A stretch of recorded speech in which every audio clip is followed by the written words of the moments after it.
Hi guys, ഇന്ന് ഞാൻ വന്നിരിക്കുന്നത് നമുക്ക് 10 വയസ്സിന് മുകളിലുള്ള ആർക്ക് വേണമെങ്കിലും ഉപയോഗിക്കാൻ പറ്റുന്ന രീതിക്കുള്ള ഒരു ആയുർവേദിക് വൈറ്റനിങ് സിറത്തിൻ്റെ റെമഡി ആയിട്ടാണ് കേട്ടോ. അപ്പോൾ ഈ ഒരു റെമഡി നമ്മുടെ സ്കിന്നിനെ നന്നായിട്ട് വൈറ്റൻ ചെയ്യുക മാത്രമല്ല, നമ്മുടെ സ്കിന്നിൽ ഉണ്ടാകുന്ന ആ ഒരു പിഗ്മെൻറ്റേഷൻ, ഡാർക്ക് സ്പാച്ചസ് ഇതെല്ലാം റിമൂവ് ആക്കി നമ്മുടെ സ്കിൻ നല്ല ക്ലിയർ ആയി വെച്ച് തരും. അപ്പോൾ ഈ ഒരു സൂപ്പർ ആയിട്ടുള്ള റെമഡി നമ്മൾ മൂന്ന് കാര്യങ്ങൾ വെച്ചുകൊണ്ട് മാത്രമാണ് ഇത് ചെയ്തെടുത്തിരിക്കുന്നത്. വളരെ ഈസി ആയിട്ട് പെട്ടെന്ന് തന്നെ നമുക്ക് ചെയ്തെടുക്കാൻ പറ്റും. അപ്പോൾ എല്ലാവരും ഒന്ന് ട്രൈ ചെയ്ത് നോക്കുക. 10 വയസ്സിന് മുകളിലുള്ള ആർക്ക് വേണമെങ്കിലും ഉപയോഗിക്കാം കേട്ടോ.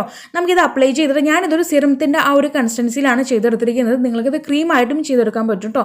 ക്രീം ആണെങ്കിൽ നമുക്കിത് രാത്രി അപ്ലൈ ചെയ്തിട്ട് കിടക്കാവുന്നതാണ്. അപ്പോൾ ഞാൻ സിറത്തിൻ്റെ കൺസിസ്റ്റൻസി ആയതുകൊണ്ട് തന്നെ ഞാനിതൊരു 1-2 മണിക്കൂർ നേരത്തേക്കാണ് എൻ്റെ ഫേസിൽ അപ്ലൈ ചെയ്യുക.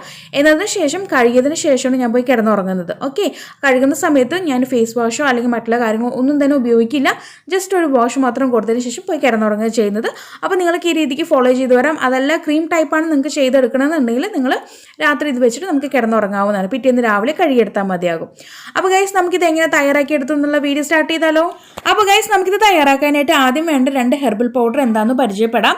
അപ്പോൾ ആദ്യത്തേത് ലിക്വറൈസ് പൗഡറാണ്, നമ്മുടെ ഇരട്ടി മധുരത്തിൻ്റെ പൊടിയാണ് എടുക്കുന്നത്. പിന്നീട് വേണ്ടത് മഞ്ചിഷ്ടയുടെ പൗഡറാണ് കേട്ടോ. അപ്പോൾ അത് രണ്ടും ഞാനിവിടെ എടുത്ത് വെച്ചിട്ടുണ്ടെങ്കിൽ നിങ്ങളുടെ കയ്യിൽ ഈ പൗഡേഴ്സ് ആയിട്ട് ഇല്ല, വേരാണ് കയ്യിലുണ്ടെങ്കിൽ നിങ്ങൾക്ക് അതും മതിയാകും കേട്ടോ. ഒരു 5-6 തണ്ട്, ആ ചെറിയ കഷ്ണങ്ങൾ ഉണ്ടാവില്ല, ആ മരക്കമ്പ്, അത് അതുപോലെ നന്നായിട്ട് കുത്തിച്ചതച്ച് കഴുകിയ ശേഷം കുത്തിച്ചതച്ചിട്ട് വേണം എടുക്കാനായിട്ട്. രണ്ടും ആ ഈക്വൽ അളവിൽ എടുക്കുക കേട്ടോ. അപ്പോൾ ഞാനൊരു ഡിസ്റ്റിൽഡ് വാട്ടറാണ് ഉപയോഗിക്കുന്നത്. ഡിസ്റ്റിൽഡ് വാട്ടർ ആകുമ്പോൾ നമുക്കിത് ഒത്തിരി നാളെ കേടുകൂടാതെ ഇരിക്കാൻ പറ്റും. 2 ആഴ്ചയ്ക്ക് മുകളിൽ ഇത് കേടുകൂടാതെ ഇരിക്കും. നമ്മളിത് പുറത്ത് വെക്കാൻ പാടില്ല, ഫ്രിഡ്ജിൽ വേണം വെക്കാനായിട്ട്. അപ്പോൾ ഞാനിവിടെ ഒരു 100 ഗ്രാം വെള്ളം ഒഴിച്ചു കൊടുത്തിട്ടുണ്ട് ആ ഒരു കപ്പിനകത്ത്. പിന്നെ ഇത് രണ്ടും ഓരോരോ ടീസ്പൂൺ, നമ്മുടെ കുഞ്ഞ് ടീസ്പൂണാണ്, ഒത്തിരി വലിയ ടേബിൾ സ്പൂണോ അല്ലെങ്കിൽ ടീസ്പൂണൊന്നും അല്ല. കുഞ്ഞ് ടീസ്പൂണിൽ ഇത് മുഴുവനായിട്ട് ഞാൻ ഓരോരോ ടീസ്പൂണൊക്കെ ചേർക്കുന്നുണ്ട് കേട്ടോ. മഞ്ചിഷ്ടയുടെ ഒരു ടീസ്പൂണും അതുപോലെ തന്നെ ലിക്വറൈസിന് ഒരു ടീസ്പൂണും. വേരാണെന്നുണ്ടെങ്കിൽ ഒരു 5-6 നിങ്ങൾ എടുക്കുന്ന ആ ഒരു ഈക്വൽ അനുസരിച്ച് എടുക്കുക. ഈ ഒരു 100 ഗ്രാമിന് ഒരു 5-6 തണ്ട് വേരെടുത്താൽ മാത്രം മതിയാകും കേട്ടോ. അത് നന്നായിട്ട് കുത്തിച്ചതച്ചിട്ട് വെള്ളത്തിൽ അങ്ങ് ഇട്ടെടുത്താൽ മതിയാകും. അപ്പോൾ ഞാനിവിടെ 2 പൗഡറും കൂടി ചേർത്ത് നന്നായിട്ട് അങ്ങ് മിക്സ് ആക്കുകയാണ്. ഇനി നമുക്കിതൊന്ന് നന്നായിട്ടൊന്ന് തിളപ്പിച്ചെടുക്കണം. അപ്പോൾ തിളപ്പിക്കുന്ന സമയത്ത് ഗ്യാസിൻ്റെ ഫ്ലെയിം നന്നായിട്ട് കുറച്ചിടാനായിട്ട് ശ്രദ്ധിക്കുക. ഒരു മീഡിയം ലോ ടു ഫ്ലെയിം വെച്ചിട്ട് നമുക്കിതങ്ങ് ഒന്ന് തിളപ്പിച്ചെടുക്കണം. തിളപ്പിച്ച് വറ്റിച്ചെടുക്കണം കേട്ടോ. അപ്പോൾ നമ്മൾ 1 ഗ്ലാസ് വെള്ളമാണ് ഇതിനകത്ത് ഒഴിച്ചു കൊടുത്തിരിക്കുന്നത്, ഏകദേശം ഒരു 100 ഗ്രാം. അത് നമുക്കിത് 50 ഗ്രാം ആവുന്ന വരയ്ക്കും നമ്മളിതങ്ങ് നന്നായിട്ട് വറ്റിച്ചങ്ങ് എടുക്കണം. അപ്പോൾ ആ ലെവലിലേക്ക് ഞാൻ ആക്കി കൊണ്ടുവരാണ്. എന്നതിന് ശേഷം ഞാൻ വേറൊരു ക്ലീൻ ബൗൾ എടുത്തിട്ടുണ്ട്. ഒട്ടും തന്നെ നനവ് പാടില്ല കേട്ടോ. അതിനകത്തേക്ക് നമ്മൾ ഈ വറ്റിച്ചെടുത്തിരിക്കുന്ന ആ ഒരു ലിക്വറൈസിൻ്റെ പൗഡറും മഞ്ചിഷ്ട പൗഡറും കൂടി ചേർത്തുള്ള ആ ഒരു കൂട്ട് ഇതിനകത്തങ്ങ് ഒഴിച്ച് അരിച്ചു മാറ്റിയെടുക്കുകയാണ് കേട്ടോ. ഗൈസ്, നമുക്ക് ഇത്രത്തോളം ഈ ഒരു അളവിൽ ഈ ഒരു കൂട്ട് കിട്ടിയിട്ടുണ്ട്. നമ്മുടെ ലിക്വറൈസ് പ്ലസ് മഞ്ചിഷ്ടയുടെ കൂട്ടാണ്, അത് ഇത്രയും അളവിൽ കിട്ടിയിട്ടുണ്ട്. ഇനി ഇതിനകത്തേക്ക് ഒരു കാര്യം കൂടി ചേർത്ത് കൊടുത്തു കഴിഞ്ഞാൽ നമ്മുടെ ഈ ഒരു കൂട്ട് റെഡി ആവും കേട്ടോ. അപ്പോൾ അത് വേറെ ഒന്നുമല്ല, നമ്മുടെ ഷംനൂസ് ഓർഗാനിക് ഹെർബൽ ബ്യൂട്ടിയുടെ ആലോവേറ ജെല്ലാണ്. അത് ഇതിനകത്തേക്ക് ഞാനിവിടെ ഈ ഒരു കുഞ്ഞു സ്പൂണിൽ 2 സ്പൂണോളം ചേർത്ത് കൊടുക്കുന്നുണ്ട്. ഇനി നിങ്ങൾക്ക് ക്രീം ടൈപ്പ് ആയിട്ടാണ് വേണമെന്നുണ്ടെങ്കിൽ നിങ്ങൾ വേറൊരു ക്ലീൻ ആയിട്ടൊരു ബൗൾ എടുക്കുക. ഒട്ടും നനവില്ലാത്തൊരു ബൗൾ എടുത്തതിന് ശേഷം അതിനകത്തേക്ക് ആലോവേറ ജെൽ 2 ടീസ്പൂൺ ചേർക്കുക. എന്നിട്ട് നമ്മുടെ ഈ ഒരു കൂട്ടിൽ നിന്ന് അല്പായിട്ട് എടുത്തതിന് ശേഷം ഇതിനകത്തേക്ക് അങ്ങ് ഒഴിച്ചു കൊടുക്കുക. എന്നിട്ട് മിക്സ് ആക്കി എടുക്കുക കേട്ടോ. നമുക്ക് ആലോവേറ ജെൽ ഇനിയും വേണമെന്നുണ്ടെങ്കിൽ അതിനകത്തേക്ക് വീണ്ടും ചേർത്ത് നമുക്ക് ആ ഒരു ക്രീം കൺസിസ്റ്റൻസി ആവുന്ന വരത്തേക്കുള്ളത് ആക്കിയെടുക്കാൻ പറ്റും. ആ രീതിക്ക് അങ്ങ് ചെയ്തെടുക്കുക. അപ്പോൾ ഞാനിവിടെ ആ ഒരു ലിക്വിഡ് ടൈപ്പിൽ നമ്മുടെ സിറം കൺസിസ്റ്റൻസിയിലാണ് ചെയ്തെടുക്കുന്നത് കൊണ്ട് തന്നെ ആലോവേറ ജെൽ 2 ടീസ്പൂൺ എടുത്ത ശേഷം ആ ഒരു കൂട്ടിനകത്തേക്ക് അങ്ങ് ഇട്ട് കൊടുക്കുകയാണ്. എന്നിട്ട് നന്നായിട്ട് അങ്ങ് മിക്സ് ആക്കി എടുക്കുകയാണെങ്കിൽ നമ്മുടെ ഈ ഒരു സിറം റെഡി കേട്ടോ.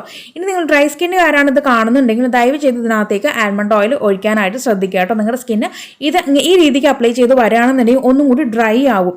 അപ്പോൾ ഇതെന്ന് പറയുന്നത് നമുക്ക് ഓയിൽ സ്കിൻ ടൈപ്പുകാർക്ക് വേണ്ടിയിട്ടുള്ളതാണ്. അപ്പോൾ അവർക്കാവുമ്പോൾ ഇത് പ്രശ്നമില്ല. ഇതുപടി അങ്ങ് നമുക്ക് നേരിട്ട് അങ്ങ് ഉപയോഗിക്കാം. ഈ ഡ്രൈ സ്കിന്നുകാരാണ് ഇത് കാണുന്നുണ്ടെങ്കിൽ ദയവ് ചെയ്ത് ഇത് നല്ല പൊതുവെ ഇതുപോലത്തെ കാര്യങ്ങളൊക്കെ നമ്മൾ ചെയ്യുന്ന സമയത്ത് അതിനകത്ത് ഓയിൽ ചേർക്കുന്നുണ്ടെങ്കിൽ അത് ഡ്രൈ സ്കിന്നുകാർക്കും കൂടി ആ ഒരു ഇത് കിട്ടാൻ വേണ്ടിയിട്ടാണ് കേട്ടോ. നിങ്ങളിത് ചെയ്യുന്ന സമയത്ത് നിങ്ങളുടെ സ്കിന്ന് ഒരുപാട് അങ്ങ് ഡ്രൈ ആയി പോകും.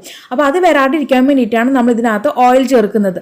അപ്പോൾ ഞാനിവിടെ ഓയിൽ ചേർത്ത് കാണിക്കുന്നില്ല. അപ്പോൾ നിങ്ങൾ ഡ്രൈ സ്കിന്നുള്ള ഒരാളാണ് ഈ ഒരു വീഡിയോ കാണുന്നുണ്ടെങ്കിൽ നിങ്ങൾക്ക് ഇവിടെ ഓയിൽ ചേർത്ത് കൊടുക്കാം, അല്ലെങ്കിൽ വിറ്റമിൻ ഇ ക്യാപ്സൂൾ ചേർത്ത് കൊടുക്കാം, അങ്ങനെയുള്ള കാര്യങ്ങളൊക്കെ ചേർത്ത് കൊടുക്കാം കേട്ടോ. അപ്പോൾ ഞാനിവിടെ അതൊന്നും ചേർക്കുന്നില്ല, വെറും ഈ ഒരു 3 കാര്യങ്ങൾ മാത്രമേ ചെയ്യുന്നുള്ളൂ. ഇത് നമുക്ക് ഓയിൽ സ്കിൻ ടൈപ്പുകാർക്ക് സൂട്ടാവുന്ന രീതിക്കാണ് നമ്മളിത് ചെയ്തെടുത്തിരിക്കുന്നത് കേട്ടോ. അപ്പം മറക്കരുത്, ഡ്രൈ സ്കിൻ ആണെന്നുണ്ടെങ്കിൽ സ്വീറ്റ് ആൽമണ്ട് ഓയിൽ ഒഴിക്കാനായിട്ട് മറക്കരുത്. വേറെ ഏത് ഓയിലും ഞാൻ ഒഴിക്കാൻ ഞാൻ പറയുന്നില്ല. അതെല്ലാം നമ്മൾ ഒഴിച്ചിട്ടുണ്ടെങ്കിൽ നമ്മുടെ സ്കിന്ന് ഡ്രൈ സ്കിന്നുകാർക്ക് ഓക്കെ, നോർമൽ സ്കിന്നുകാർക്ക് ഈ സ്വീറ്റ് ആൽമണ്ട് ഓയിൽ തന്നെ വേണം. ഡ്രൈ സ്കിന്നുകാർക്ക് ചിലവർക്കെങ്കിലും നമ്മുടെ കോക്കനട്ട് ഓയിൽ ചേരും കേട്ടോ, എക്സ്ട്രാ വെർജിൻ കോക്കനട്ട് ഓയിൽ ചേരും. അതുകൊണ്ട് നോ പ്രോബ്ലം, കുഴപ്പമില്ല. അപ്പോൾ മാക്സിമം നിങ്ങൾ സ്വീറ്റ് ആൽമണ്ട് ഓയിൽ ഉണ്ടെങ്കിൽ അത് തന്നെ ചെയ്യട്ടെ. അതാണ് കുറച്ചും കൂടി സേഫ് ആയിട്ട് നമുക്ക് ഇതിനകത്ത് എണ്ണയായിട്ട് ഉപയോഗിക്കാൻ പറ്റുള്ളൂ. അതാകുമ്പോൾ നമുക്ക് പിമ്പിൾസിൻ്റെ കാര്യം അങ്ങനെയുള്ള കാര്യങ്ങൾ ഒന്നും തന്നെ നമുക്ക് വരത്തില്ല. അപ്പോൾ നിങ്ങൾ ഈ രീതിക്ക് അങ്ങ് ചെയ്തു നോക്കുക. ഞാനിത് അപ്ലൈ ചെയ്ത് ഞാൻ നേരത്തെ പറഞ്ഞിട്ടുണ്ടായിരുന്നു 2 മണിക്കൂർ വെച്ചതിന് ശേഷം ഞാനിത് കഴുകിക്കളയും. ക്രീം ആണെന്നുണ്ടെങ്കിൽ നിങ്ങൾക്ക് ഇത് അപ്ലൈ ചെയ്തിട്ട് കിടന്നുറങ്ങാവുന്നതാണ്. ഇതിൻ്റെ പിറ്റേന്ന് രാവിലെ ഇത് കഴുകിക്കളയാവുന്നതാണ്.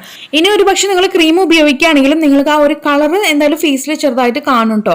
അപ്പോൾ അത് നമ്മുടെ ബെഡ്ഷീറ്റിന് വേണ്ടി ആവണമെന്നുണ്ടെങ്കിൽ മാത്രം നിങ്ങൾക്കിത് ഒരു 2 മണിക്കൂർ വെച്ചതിന് ശേഷം കഴുകിക്കളയാവുന്നതാണ്. ഒത്തിരി നേരം ഇട്ട് വെക്കേണ്ട കാര്യമില്ല. പക്ഷെ ഇത് രാവിലെ ആരും ചെയ്യാൻ നിൽക്കരുത് കേട്ടോ. വൈകുന്നേരങ്ങളിൽ വേണം ഇത് ചെയ്തെടുക്കാനായിട്ട്. ഡെയിലി നിങ്ങൾക്ക് വേണമെങ്കിൽ ഡെയിലിയും ചെയ്തെടുക്കാം. പക്ഷെ വൈകുന്നേരങ്ങളിലായിരിക്കണം മാത്രം 5 മണിക്ക് ശേഷം വേണം ഇത് ചെയ്തെടുക്കാനായിട്ട്.